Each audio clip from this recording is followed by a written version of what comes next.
నమస్తే, నేను Yogita. Welcome to సత్యాగ్రహి. Telangana Congress లో ఇప్పుడు ఎక్కడ చూసినా ఒకటే పేరు, ఒకటే గళం.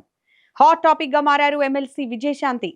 నిన్నటిదాకా సైలెంట్ గా ఉన్న రాములమ్మ ఒక్కసారిగా మైక్ పడితే శత్రువుల గుండెల్లో రైళ్లు పరిగెత్తించడం ఆమెకు వెన్నతో పెట్టిన విద్య.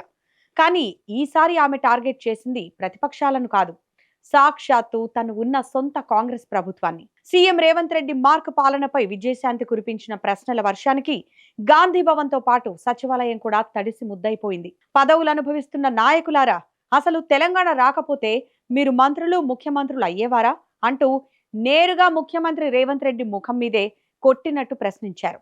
కాంగ్రెస్ ఎమ్మెల్సీగా ఉంటూనే రేవంత్ ప్రభుత్వం ఇచ్చిన అడ్డగోలు హామీలను ఎందుకు అమలు చేయడం లేదని నిలదీశారు. అసలు ఇన్నాళ్లు గుంభనంగా ఉన్న విజయశాంతికి సడన్ గా ఉద్యమకారులపై ఇంత ప్రేమ ఎందుకు పుట్టుకొచ్చింది? రేవంత్ రెడ్డి నాయకత్వం ఆమెకు అస్సలు నచ్చడం లేదా? ఈ గర్జన వెనక ఉన్న అసలు పొలిటికల్ మాస్టర్ ప్లాన్ ఏంటి అనేది ఈ వీడియోలో చూద్దాం. విజయశాంతి గతంలో మాట్లాడుతూ, తెలంగాణ అంటే కేవలం మ్యాప్ లో ఒక రాష్ట్రం కాదు, వేల మంది అమరవీరుల త్యాగాల పునాది, వందలాది కుటుంబాల కన్నీటి గాథ. ఇదే పాయింట్ ను శాసనమండలి వేదికగా విజయశాంతి కుండబద్దలు కొట్టారు. ఉద్యమకారులే లేకపోతే అసలు మీ పీఠాలు ఎక్కడివి, మీ పదవులు ఎక్కడివి అని ప్రశ్నిస్తూ కాంగ్రెస్ పెద్దల గుండెల్లో గుబులు రేపారు. రేవంత్ సర్కార్ అధికారంలోకి వచ్చి అప్పుడే 2 ఏళ్లు కావస్తోంది. మరి ఎన్నికల ముందు గుప్పించిన హామీల మూటలు ఏమయ్యాయి రాములమ్మ అని జనం అడగక ముందే ఆమె జనం తరఫున అడిగేశారు. ప్రతి ఉద్యమకారుడికి నెలకు 25,000 రూపాయల పెన్షన్ ఇస్తామన్నారు. ఏది? ఏ అకౌంట్ లో పడింది? రాష్ట్ర వ్యాప్తంగా ఉన్న ఉద్యమకారులందరికీ ప్రత్యేక గుర్తింపు కార్డులు ఇస్తామన్నారు. ఆ కార్డులు ఏ ప్రెస్ లో ప్రింట్ అవుతున్నాయో ఎవరికీ తెలియదు. ప్రతి ఉద్యమకారుడికి ఇల్లు ఇస్తామన్నారు. ఇప్పటి వరకు పునాది రాయి పడిన పాపాన పోలేదు. ఉద్యమ సమయంలో నమోదైన అక్రమ కేసులను ఎత్తివేస్తామన్నారు. కానీ పాపం ఉద్యమకారులు ఇప్పటికీ కోర్టుల చుట్టూ కాళ్లరిగేలా తిరుగుతూనే ఉన్నారు. మనం ఇచ్చిన హామీలను మనం మర్చిపోవచ్చు, కానీ జనం మర్చిపోరు. ప్రజల్లోకి వెళితే ఉద్యమకారులు మమ్మల్ని నిలదీస్తున్నారు అంటూ విజయశాంతి ఒక పెద్ద పొలిటికల్ బాంబే పేల్చారు. ప్రభుత్వాలు మారవచ్చు, కానీ ఉద్యమకారుల పట్ల బాధ్యత మారకూడదు అంటూ రేవంత్ రెడ్డిని గట్టిగా ఇరకాటంలోకి నెట్టేశారు. అయితే ఇక్కడే ఒక చిన్న ట్విస్ట్ ఉందండోయ్.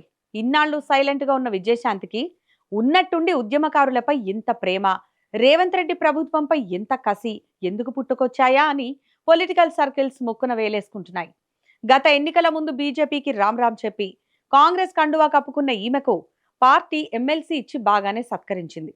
కానీ ఎమ్మెల్సీ వచ్చాక కూడా ఆమె ఎప్పుడూ బయటకొచ్చి ప్రజా సమస్యలపై మాట్లాడిన దాఖలాలు లేవు. ప్రతిపక్షాలు కాంగ్రెస్ ను తిట్టిపోస్తున్నా ఒక్కనాడు డిఫెండ్ చేసుకోలేదు. మరి ఇప్పుడెందుకు ఈ రేంజ్ లో రగిలిపోతున్నారు అంటే అసలు కథ వేరే ఉందట. మొన్నటిదాకా మంత్రివర్గ విస్తరణ జరుగుతుందని, తనకు ఖచ్చితంగా కేబినెట్ ర్యాంక్ పదవి దక్కుతుందని రాములమ్మ గట్టి ఆశలే పెట్టుకున్నారట. కానీ కాంగ్రెస్ అధిష్టానం మాత్రం ప్రస్తుతానికి నో విస్తరణ, నో పదవులు అని తేల్చేసరికి రాములమ్మకి భంగపాటు తప్పలేదు. రేవంత్ రెడ్డి లీడర్షిప్ లో తనకు ప్రాధాన్యత దక్కడం లేదని, తనలాంటి సీనియర్లను పక్కన పెట్టేస్తున్నారనే తీవ్ర అసంతృప్తి ఆమెలో గూడు కట్టుకుందనేది ఇన్సైడ్ టాక్.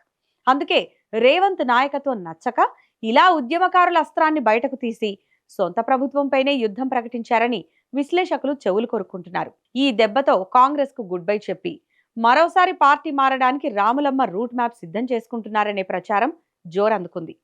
విచిత్రం ఏంటంటే ఈ వార్తలను ఆమె ఖండించడం కూడా లేదు.